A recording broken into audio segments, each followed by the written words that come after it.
नमस्कार, मी जानवी सावंत. गुरुकिल्ली यशाची मध्ये आपलं स्वागत आहे. आज आपण कमी खर्चात गुणवत्तापूर्ण वैद्यकीय शिक्षणाची रशियामध्ये संधी या विषयावरती बोलणार आहोत आणि यावर मार्गदर्शन करण्यासाठी आपल्या सोबत आहे डॉक्टर प्रसन्नजीत वाघचौरे आणि डॉक्टर प्रथमेश वाघचौरे. सर, कार्यक्रमामध्ये आपल्या दोघांचंही खूप खूप स्वागत आहे. नमस्कार. तर विषयाला सुरुवात करण्याआधी आपण पाहुण्यांची ओळख करून घेऊयात. डॉक्टर प्रसन्नजीत वाघचौरे हे MBBS आहेत. स्मॉलेन्स्क स्टेट मेडिकल युनिव्हर्सिटी 2019च्या बॅच मधून त्यांनी आपलं शिक्षण पूर्ण केलंय आणि सध्या ते मुद्रा नागरी आरोग्य केंद्र सोलापूर इथे वैद्यकीय अधिकारी म्हणून कार्यरत आहेत. आपले दुसरे पाहुणे आहेत डॉक्टर प्रथमेश वाघचौरे. यांनी देखील स्मॉलेन्स्क स्टेट मेडिकल युनिव्हर्सिटी 2016च्या बॅच मधून आपलं ग्रॅज्युएशन कंप्लीट केलेलं आहे. त्यांनी कन्सल्टंट रेडिओलॉजिस्ट MBBS DMRE या डिग्री संपादन केलेल्या आहेत. तर आता आपण जाणून घेऊया त्यांनी शिक्षण घेतलेल्या युनिव्हर्सिटी बाबत. स्मॉलेन्स्क स्टेट मेडिकल युनिव्हर्सिटी ही रशियामधील MBBSचं शिक्षण देणारी रशियन सरकारची 105 वर्ष जुनी असलेली महत्वाची युनिव्हर्सिटी आहे.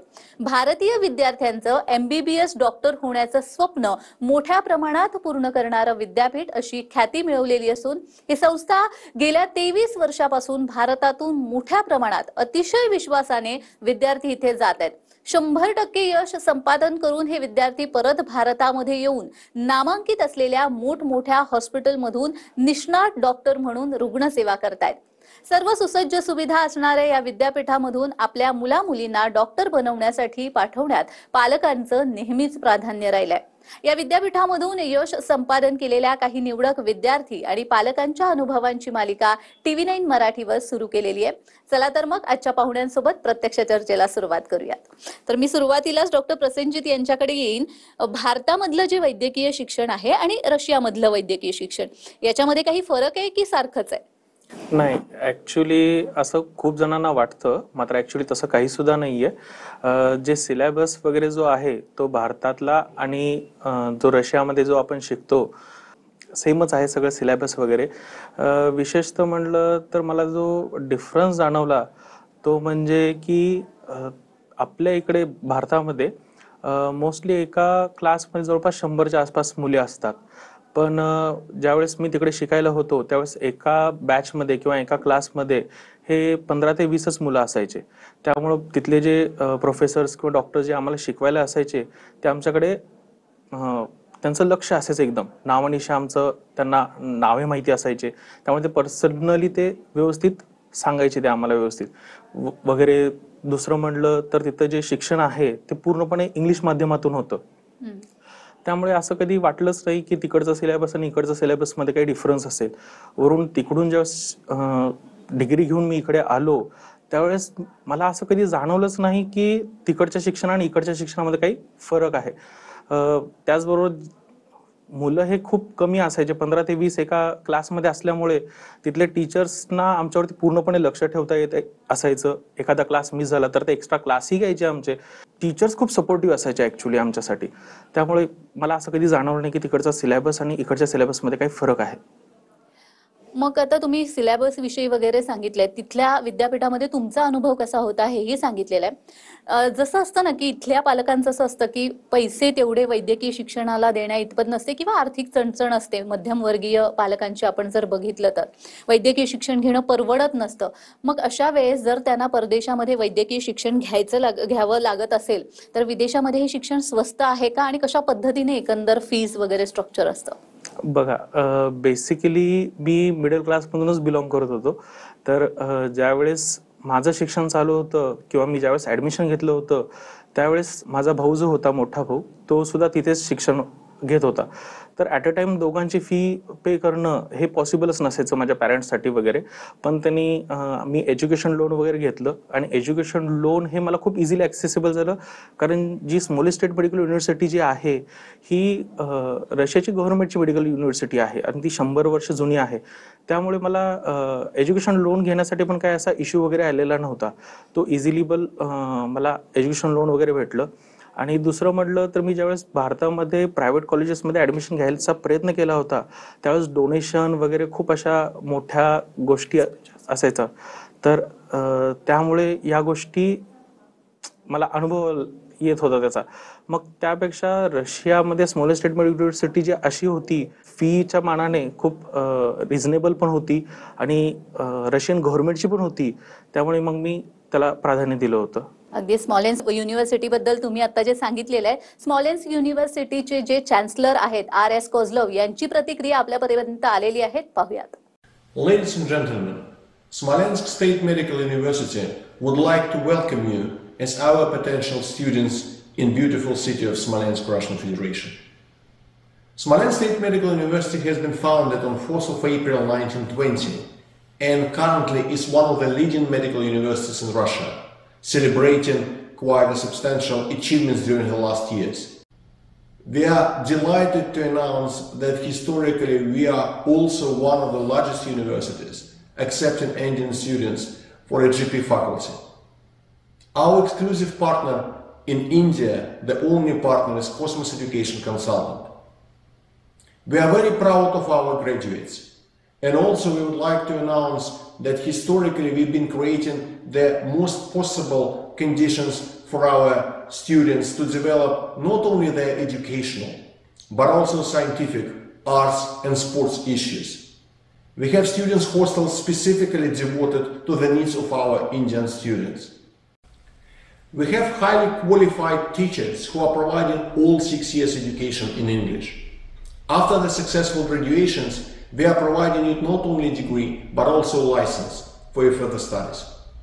Smolensk State Medical University is very proud that currently we have more than 2,000 Indian students. Out of them, more than 50% are actually women. This is the highest number amongst all medical universities in Russian Federation. We are also very proud that our graduates, when they are coming back to India, are passing very successfully with a very high percentage screening test to allow them to work in India and also abroad. Smolensk is a beautiful city, creating the very excellent environment for all nationalities to be present in our beautiful country. Historically, India and Russia has been partners, and we also delighted to develop this partnership in the future. Smolensk State Medical University would like to welcome you as a potential students. See you soon in Smolensk, and thank you. तर नुकतीच आपण जे chancellor आहे स्मॉलेन्स्क युनिव्हर्सिटीचे त्यांची प्रतिक्रिया आपण पाहिलेली आहे. दुसरा प्रश्न मी प्रथमेशला विचारेन. प्रथमेश, जेव्हा आपण भारतीय विद्यापीठ सोडून रशियामध्ये किंवा अन्य ठिकाणी परदेशामध्ये शिक्षण घ्यायला जातो, तेव्हा अर्थात आपण जशी चर्चा केली आहे, आर्थिक चणचण ही प्रत्येक पालकांना भेडसावत असते. मग अशा वेळी काही स्कॉलरशिपची वगैरे व्यवस्था त्या ठिकाणी आहे का आणि ती कशा पद्धतीने? हो, माझ्या माहितीनुसार आपल्या पूर्ण रशियामध्ये स्कॉलरशिप देणारी ही एकमेव संस्था आहे जी आपल्याला आपले कॉस्मॉस एज्युकेशन कन्सल्टंटचे जे डायरेक्टर आहेत डॉक्टर अलोक एरॉन, त्यांच्या माताजी आणि पिताजी यांच्या स्मरणार्थ यांनी स्कॉलरशिप दिलेली आहे. ही स्कॉलरशिप जी आहे ती विद्यार्थ्यांची जी त्या वर्षाची जी फी आहे ती कम्प्लिटली त्यांची फी माफ केली जाते. त्यामुळे ही स्कॉलरशिप नक्कीच दिली जाते आणि त्यामुळे ना पॅरेंट्सला आर्थिकदृष्ट्या खूप मदत होऊन जाते. त्यामुळे अगदीच डॉक्टर अलोक एरॉन यांचा तुम्ही उल्लेख केलेला आहे, तर डॉक्टर अलोक एरॉन यांची प्रतिक्रिया देखील आपल्यापर्यंत आलेली आहे, पाहूयात. Dear Indian students and parents, a warm namaste from the Smolensk State Medical University, Smolensk, Russia. My name is Dr. Alok Eron. I'm the foreign advisor to the Chancellor of the Smolensk State Medical University, and I'm looking after the admission cell for the foreign students who are going to study in English medium. For this purpose, we have created Cosmos Educational Consultants in India. मैं आपके साथ हिंदी में बात करना चाहूँगा. स्मॉलेन्स्क state medical university की स्थापना सन 1920 में हुई थी और 2020 में इस यूनिवर्सिटी ने अपने 100 साल पूरे किए थे. स्मॉलेन्स्क स्टेट मेडिकल यूनिवर्सिटी में सन 2002 से इंडिया के स्टूडेंट्स का एडमिशन का काम मैं देखता हूँ और अब तक स्मॉलेन्स्क स्टेट मेडिकल यूनिवर्सिटी में 5000 से ज्यादा इंडिया के बच्चों का एडमिशन हो चुका है और उनमें से 3000 से ज्यादा इंडिया के बच्चे यहां से ग्रेजुएशन करके निकल चुके हैं. हमारे इंडियन ग्रेजुएट्स दुनिया के करीब करीब सभी देशों में हमारा नाम ऊंचा कर रहे हैं, और वो इंडिया के ग्रेजुएट्स जो यहां से इंडिया वापस जा रहे हैं, उन्होंने भी हमारा सर गर्व से ऊपर किया है, क्योंकि इंडिया के स्क्रीनिंग टेस्ट में हमारे ग्रेजुएट्स 93% का पासिंग परसेंटेज दे रहे हैं फर्स्ट अटेम्प्ट में। इसको कंपैरिजन के तौर पे देखना चाहिए, क्योंकि दूसरी यूनिवर्सिटीज से आने वाले जो ग्रेजुएट्स हैं वो 22-23% से ज्यादा का फर्स्ट अटेम्प्ट में पासिंग परसेंटेज नहीं दे रहे। मैं अपने पेरेंट्स की याद में इंडिया के सभी बच्चों को $500 की एक स्कॉलरशिप हर साल देता हूं। इसके बारे में डिटेल में आप हमारी साइट के ऊपर देख सकेंगे। इसके अलावा हर टॉपर बच्चे को भी उसकी पूरी फीस के बराबर स्कॉलरशिप मैं अपने पेरेंट्स की याद में दे रहा हूं। इस समय स्मॉलेंस स्टेट मेडिकल यूनिवर्सिटी में 2000 से ज्यादा इंडिया के बच्चे पढ़ रहे हैं, और उनमें से 1000 से ज्यादा इंडिया की लड़कियां हैं। हमारी यूनिवर्सिटी में 5 हॉस्टल्स हैं, जिसमें से 3 हॉस्टल्स सिर्फ इंडिया के बच्चों के लिए हैं। इनमें गर्ल्स हॉस्टल अलग है, बॉयज हॉस्टल अलग है। हमारे कैंपस में एक इंडियन मेस भी काम कर रही है, जिसमें इंडियन कुक्स के द्वारा 2 तरह का खाना बनाया जाता है, pure vegetarian end non vegetarian. हमारी यूनिवर्सिटी में पढ़ाई का ड्यूरेशन 6 साल है, और सभी 6 सालों में पढ़ाई का मीडियम इंग्लिश मीडियम है। हमारी यूनिवर्सिटी द्वारा दी जाने वाली डिग्री दुनिया के सभी देशों में रिकॉग्नाइज्ड है। ये डिग्री WHO से भी रिकॉग्नाइज्ड है। इंडिया में इंडियन गवर्नमेंट NMC की तरफ से भी ये डिग्री रिकॉग्नाइज्ड है। हमारी यूनिवर्सिटी की डिग्री NMC के सभी रिक्वायरमेंट्स को सेटिस्फाई करती है, including licensing examination. Students and parents, इस बात का ध्यान रखिए कि हमारी यूनिवर्सिटी में एडमिशन सिर्फ और सिर्फ डायरेक्ट एडमिशन होते हैं। हमारी यूनिवर्सिटी, हम इंडिया के किसी भी एजेंट को हमारे यहाँ एडमिशन देने के लिए अपॉइंट नहीं करते हैं। हमारी यूनिवर्सिटी में एडमिशन सिर्फ वो स्टूडेंट्स जो यहाँ ऑलरेडी पढ़ रहे हैं, या वो स्टूडेंट्स जो हमारे यहाँ से ग्रेजुएशन करके जा चुके हैं, उनके रिकमेंडेशन से ही हो सकता है। So all Indian students who are willing to join Smolensk state medical university this year, you are most welcome. Best of luck. तर नुकतीच आपण डॉक्टर आलोक एरोन यांची प्रतिक्रिया ऐकलेली आहे। प्रथमेश, मी तुम्हाला आणखी एक प्रश्न विचारेन, ते म्हणजे असं असतं ना की MBBS केल्यावर दुसऱ्या देशातून भारतामध्ये आल्यावर जॉब मिळेल की नाही, किंवा आपला व्यवसाय देखील थाटत असताना प्रश्न निर्माण होतात। तर असं असताना या कंडिशन मध्ये काय विद्यार्थ्यांनी विचार करायला हवा? जॉब मिळतात का इथे आल्यावर, किंवा मग दुसरं MD आणि MS करताना काही अडचणी वगैरे येतात का? नाही, तिथून शिक्षण कंप्लीट करून आल्यानंतर भारतात आल्यानंतर आपल्याला असा काहीच प्रॉब्लेम येणार नाही, कारण ही जी युनिव्हर्सिटी जी आहे ती WHO म्हणजेच वर्ल्ड हेल्थ ऑर्गनायझेशन नामांकित आहे। NMC म्हणजे नॅशनल मेडिकल हेल्थ इंडिया हे याच्याने रिकॉग्नाइज्ड आहे। त्यामुळे भारतात आल्यानंतर त्यांना कुठलाही प्रॉब्लेम येणार नाही। त्या फक्त एवढंच आहे की तिथलं शिक्षण कंप्लीट झाल्यानंतर भारतात आल्यानंतर त्यांना ही एक एक्झाम द्यावी लागते, FMG म्हणजे foreign medical graduate exit exam, ही द्यावी लागणार आहे। त्यात उत्तीर्ण झाल्यानंतर विद्यार्थ्यांना एक इंटर्नशिप कंप्लीट करून त्यांना कुठेही जॉब करता येतो, किंवा पुढील शिक्षणासाठी त्यांना कुठलाही प्रॉब्लेम येणार नाही। माझंही शिक्षण पुढील शिक्षण झालेलं आहे, DMRA झालेलं आहे। मी आता सध्या रेडिओलॉजी म्हणून कन्सल्टंट म्हणून जॉब करत आहे। इंटर्नशिप किती वेळाची असते, ड्युरेशन? ही जी इंटर्नशिप आहे ती 1 वर्ष कंप्लीट 1 वर्ष के असते। ही आपण भारतात कुठेही करू शकता असं काही नाही आहे। म्हणजेच बऱ्यापैकी आपल्या विद्यार्थ्यांचे प्रश्न जे आहेत ते सुटले असतील।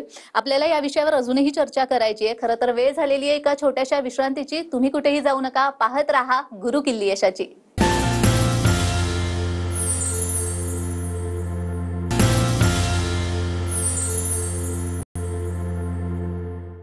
विश्रांतीनंतर सर्वांचं पुन्हा एकदा स्वागत आहे। आपण चर्चा करतोय आज कमी खर्चामध्ये गुणवत्तापूर्ण वैद्यकीय शिक्षणाची रशियामध्ये असलेली संधी या विषयावरती, आणि आपल्या सोबत आहे डॉक्टर प्रसेनजित वाघचौरे आणि सोबतच डॉक्टर प्रथमेश वाघचौरे। प्रथमेश, मी तुमच्याकडे येईन। जेव्हा आपण एखाद्या दुसऱ्या देशामध्ये जातो तेव्हा पालकांना अर्थात एक चिंता असते, ती म्हणजे सिक्युरिटी, सुरक्षा, आणि दुसरी म्हणजे आपलं जे पाल्य गेलेलं आहे त्या ठिकाणी त्याची खाण्यापिण्याची व्यवस्था कशी असेल, राहण्या जेवण्याची जेवणाची व्यवस्था कशी असेल या विषयात चिंता असते, तर त्याविषयी काय सांगा? पालकांची विद्यार्थ्यांबाबत सिक्युरिटी हा खूप मोठा प्रश्न असतो आणि त्यांच्या जेवणाची व्यवस्था हाही मोठा प्रश्न असतो. तसं तिथे आत्तापर्यंत ही सर्वात जुनी युनिव्हर्सिटी आहे, त्यामुळे आत्तापर्यंत तिथे 2000 ते 3000 विद्यार्थी तिथून पासआउट झालेले आहेत. त्यातील मोस्टली 1000च्या आसपास विद्यार्थिनी आहेत जे पासआउट झालेले आहेत. त्या मुलींसाठी खूपच सुरक्षित आहे असं आहे. तिथे CCTV कॅमेराज आहेत, 24 तास 2 गार्ड असतात, वॉर्डन असतो, जो तिथल्या विद्यार्थ्यांसाठी खूप मदत करतात. ते त्यांचे जे काही प्रश्न असतील, त्यांना काही जे गरज असेल ते त्यांना खूप मदत करतात, सपोर्ट करतात. दुसरी गोष्ट जेवणाची म्हणलात तसं जेवणासाठी ते स्वतः बनवू शकतात. त्यांना जे काही वस्तू लागतात, गरजेच्या वस्तू आहेत, ते जवळच फारच जवळ मिळतं. हॉस्पिटलच्या कॅन्टीनमध्ये पण मिळतं. जर त्यांना बनवता येत नसेल तर कॉलेजतर्फे त्यांना कॅन्टीन आहे, मेस आहे, तेही जॉईन करू शकतात आणि त्यामुळे त्यांना काहीच प्रॉब्लेम येणार नाही असं मला वाटतं. मी डॉक्टर प्रसेनजीत यांच्याकडे येईन. डॉक्टर, आपण बघतो की MBBSचं शिक्षण हे बाहेरच्या देशामध्ये घेणं हे तसं बघितलं गेलं तर आव्हानात्मक आहे सगळ्याच दृष्टिकोनातून. पण भारतामधून जवळपास किती मुलं मुली दरवर्षी हे MBBS करतात, आणि रशियामध्ये जर डॉक्टर व्हायचं असेल तर ती प्रोसिजर काय? आता सध्या ॲडमिशन घेणं एवढं सोपं झालेलं आहे. फक्त तुम्हाला मोस्टली 3 डॉक्युमेंट जरी तुमचे सफिशियंट असतील तरी होतात. पहिलं म्हणजे तुमचं 12वी तुम्ही उत्तीर्ण झालेलं असायला पाहिजे. दुसरं नीटमध्ये तुम्ही उत्तीर्ण झालेलं असायला पाहिजे. तिसरं तुमचं PCB ग्रुपिंग झालेलं असायला पाहिजे. एवढं फक्त 3 डॉक्युमेंट जरी असेल तरी तुम्ही स्मॉलेस्ट स्टेट मेडिकल युनिव्हर्सिटीमध्ये तुम्ही ॲडमिशन घेऊ शकता. त्यासोबतच तिथे स्मॉलेस्ट स्टेट मेडिकल युनिव्हर्सिटीचं एक सेपरेट कॉस्मोस एज्युकेशन कन्सल्टन्सी ही एक ऑथराइज्ड कन्सल्टन्सी आहे, जी तिथे ॲडमिशन करून देते, ज्याच्यामध्ये त्यांनी पूर्णपणे ॲज अ गार्डियन म्हणून आमचं पाहत असतात. ज्याच्यामध्ये त्यांनी ॲडमिशन प्रोसेसिंग जी असते, जसं की विजा लावणे, परत स्टार्टिंगला फर्स्ट इयरला एअर तिकीट करणे, परत विमानातून जे आपण उतरतो मॉस्कोला, तिथं गेल्यानंतर मॉस्को ते कॉलेज जे आहे तिथं त्यांची व्यवस्था करणे, जेवढं काही आहे ते स्मॉलेस्ट स्टेट मेडिकल युनिव्हर्सिटीला ॲडमिशन घेण्यापासून तिथं आपण तुमचं जो स्टुडंट आहे जाईपर्यंत पूर्णपणे कन्सल्टन्सी हेल्प करते. आणि एवढं इझिली भेटतं की तुम्ही विश्वासही नाही करणार. जसं आपण 12वीला ॲडमिशन घेतो सेम त्याच प्रकारे आपण मेडिकलमध्ये ॲडमिशन वगैरे घेऊ शकतो कॉलेजमध्ये. त्यामुळे असं काही अवघड नाही आहे सध्या तरी. आपण बघतो की मध्यमवर्गीय पालकांचं एक स्वप्न असतं की आपल्या मुलाने किंवा मुलीने डॉक्टर व्हावं. पण जसं आपण मघासपासून बोलत आलेलो आहोत की पहिली मोठी अडचण असते ती म्हणजे आर्थिक अडचण असते, आणि दुसऱ्या अन्यथा सिक्युरिटी वगैरे या ज्या अडचणी असतात त्या.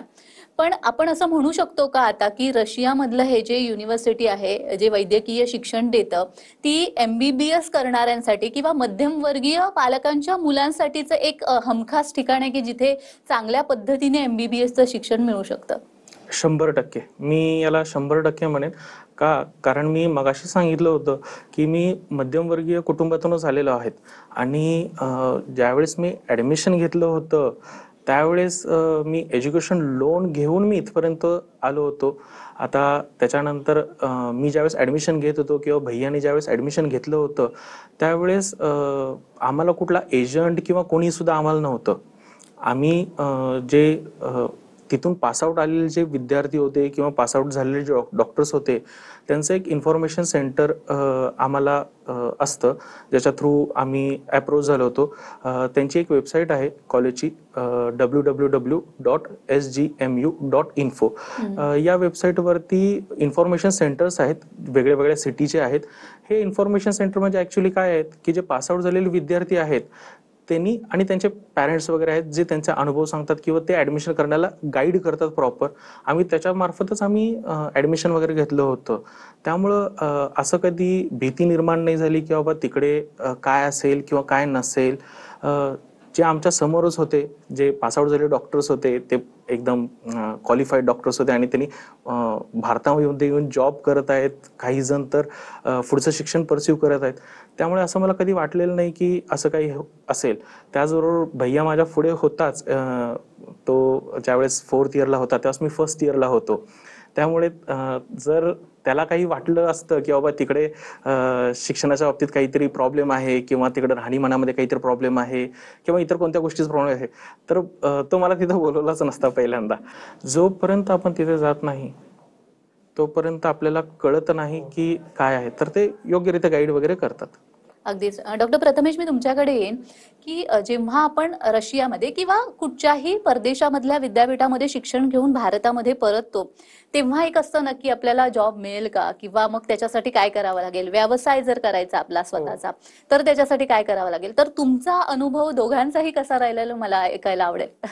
खूपच छान होता. म्हणजे असं काहीच प्रॉब्लेम आलेला नाहीये. अगोदरच सांगितल्याप्रमाणे ही जी युनिव्हर्सिटी जी आहे ती WHO आणि भारत सरकार मान्य असल्यामुळे तुम्हाला विदेशातही तुम्हाला जॉब करता येतात, भारतातही करता येतो. फक्त आपल्याला ती जी एक्झिट एक्झाम आहे FMG ती क्लिअर करणं गरजेचं आहे.